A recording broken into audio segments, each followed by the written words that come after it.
moving on to the Giants, they finished 6-10 this year.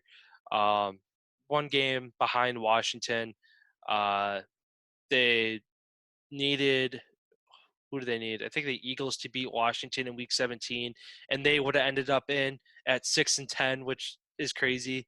Um, but yeah, the Giants are kind of in that rebuilding phase as well. Yet, it sucks that they lost Saquon earlier in the year, who top three running back in the league. So he's kind of their he's like their quarterback role of the offense. Daniel Jones isn't. He's too young and too, I guess, he still makes a lot of mistakes that a young quarterback makes to have that leadership role. So with Saquon missing in that lineup, it's really important that they get him back next year. And I really think they give Daniel Jones one more crack at it this year before they decide to maybe move on from him next year, especially if they tank and they're able to get a good quarterback in the draft next year.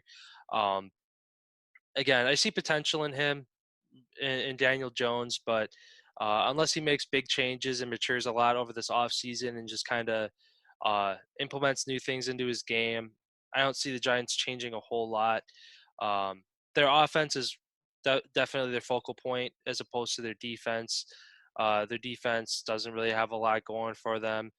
They recently got Blake Martinez from Green Bay, who ended up leading I think the entire NFL in tackles, which I mean isn't isn't anything to write home about, um, but yeah, their defense definitely seems like it needs work. Their offense um, needs less work, but they have more pieces there.